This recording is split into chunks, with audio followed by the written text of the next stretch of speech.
Dominique Ménard, je suis un athlète pour le Red Bull Crash Test qui va se dérouler en fin de semaine, samedi le 19 mars 2011 à Québec. Et bien, je suis un client et un fan de Physio Extra. Il y a Mathieu qui m'a traité dans les dernières semaines pour une blessure à l'aine que je m'étais fait à la fin décembre. L'objectif, c'était de me remettre sur pied pour l'événement. Qu'est-ce qui t'amène à faire pour une quatrième année le Red Bull? Oui, déjà 4 ans. Pour moi, c'est le mariage de mes deux passions. J'ai joué au hockey comme tout bon Québécois presque toute ma vie. Puis ensuite de ça, j'ai fait beaucoup de descentes de vélo de montagne. Donc, on marie, dans le fond, ces deux sports-là ensemble. Puis ça donne le Red Bull Crash Test. Pour moi, quand j'ai été mis au courant de cet événement-là il y a quelques années, je savais que c'est quelque chose que je voulais faire. Depuis ce temps-là, j'ai eu la chance de le faire à quatre participations à Québec. C'est qu'est-ce que tu recherches? J'imagine que c'est beaucoup de sensations fortes, participer à ça. C'est quelque chose que tu recherchais comme sport? Ben oui, c'est ça. Moi, c'était comme un rêve d'enfance de pouvoir dévaler des pentes en patin. Je n'étais pas un skieur à la base, comme je disais, je jouais beaucoup au hockey. Puis là, la descente de vélo de montagne a fait en sorte que ce sport-là, pour moi, j'ai complètement allumé. Puis non seulement il y a le sport, l'espèce d'adrénaline qui est incroyable, c'est dur à décrire, mais c'est tous les spectateurs. On parle d'au moins 75 000, c'est pas jusqu'à 100 000 spectateurs sur le bord des bandes. C'est incroyable comme feeling.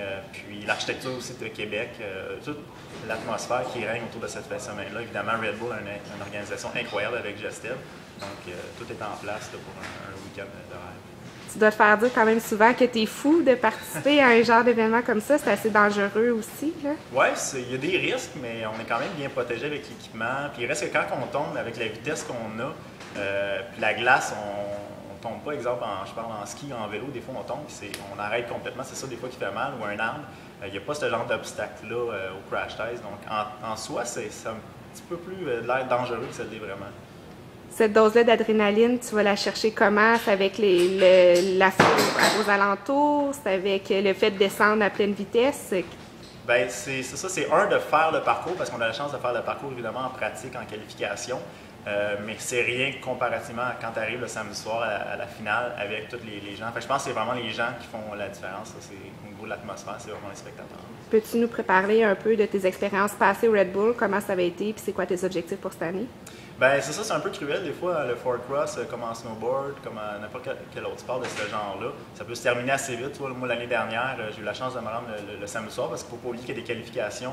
On va en avoir cette année une manche de plus pour les Canadiens, donc des qualifications le jeudi, d'autres qualifications pour les athlètes internationaux le vendredi, pour finalement essayer de se rendre dans le top 64 pour le samedi soir.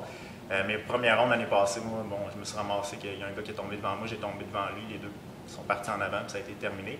Autant qu'il y a des autres années, ça a viré pour moi. J'ai déjà avancé jusqu'à, je pense, en quart de finale. Donc, on va voir pour cette année. Okay. Fait que vous êtes 4 à descendre en même temps, puis les deux premiers passent à la ronde suivante, quelque chose comme ça? Oui, exactement ça. Donc, okay. C'est bien gérer sa course. Des fois, d'être deuxième, c'est pas mauvais.